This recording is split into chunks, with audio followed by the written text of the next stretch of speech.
We are now transmitting a black and white picture. By pressing this button, which I now do, the cameras are transmitting a live color picture.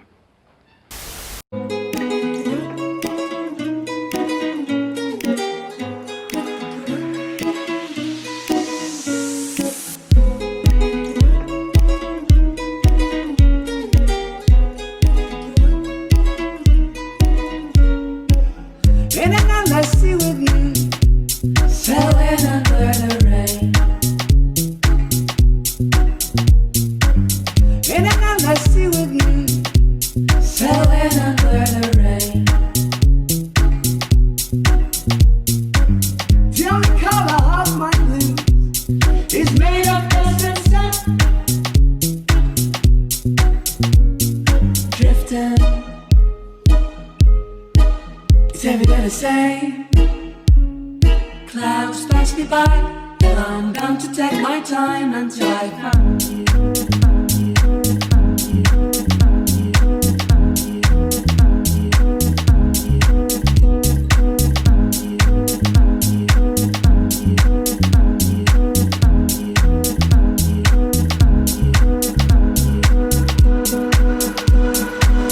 You will not send me home to you before the harvest starts again.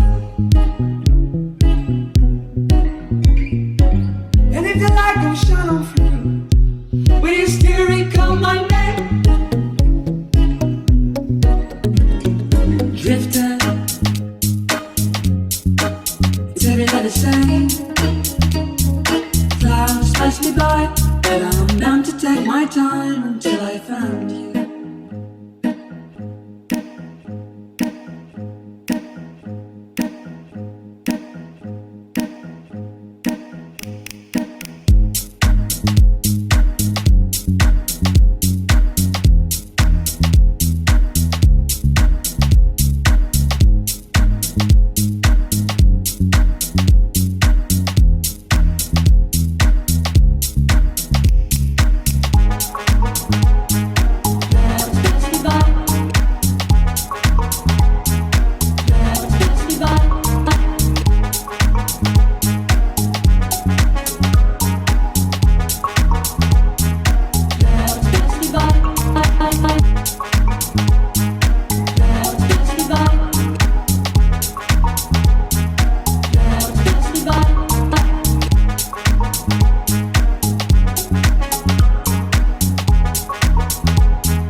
It's every day the same.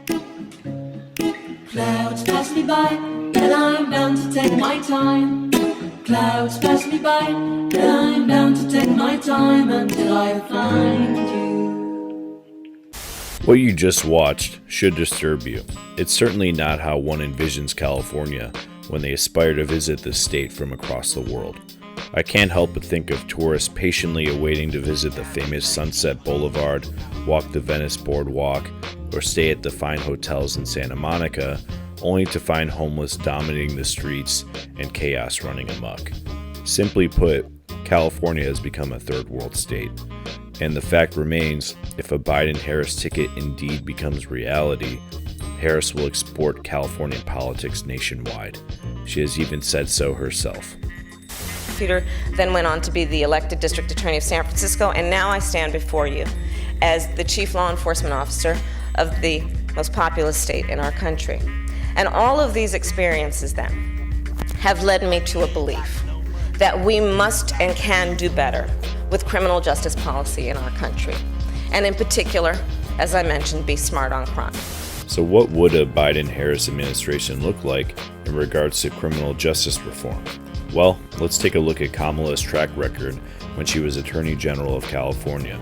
As Attorney General, you must formulate propositions into readable, concise summaries for each ballot measure. For example, when Prop 47 was passed in 2014, it was Kamala who supported it and deceived voters by calling it the Safe Neighborhood and Schools Act. Spoiler alert, there was nothing safe about this proposition. It was a blatant attempt to save on inmate costs due to a mismanaged state budget. Essentially, if you stole something of value, as long as it was below $950, you would not be charged with a felony. You could break into someone's home, steal their laptop, and not be charged with a felony. Homeless drug addicts could smoke crack on sidewalks time and again and not be charged with a felony after multiple citations. Business owners regularly complain to state and city officials that homeless vagrants come into their stores and steal whatever they can without fear of retribution. As a result, they get issued tickets that they do not pay. In effect, the cuffs have been put on the police and not on criminals themselves. Even Democratic Senator Dianne Feinstein criticized Prop 47. She warned it would reclassify serious crimes such as stealing firearms and selling them on the black market. Under previous law, the offender would receive a 3-year prison sentence with a felony on their record. Now, under Prop 47, the offender would receive a 12-month sentence with a misdemeanor. Sounds bad, right? Well, it gets even worse. Back in 2009, the federal government ordered California to improve their prison conditions since it violated the 8th Amendment with prison overpopulation. Kamala Harris and California Democrats' answer was not to decrease spending elsewhere, but to instead release over 50,000 dangerous inmates to the public. Their solutions were packaged as progressive crime reform propositions like Prop 47 and next, Prop 57, which was also written by Kamala Harris. Prop 57 was passed in 2016 and was titled California Parole for Nonviolent Criminals and Juvenile Court Trial Requirements Initiative. The sheer audacity by Kamala of describing this prop with nonviolent crimes will make you shudder.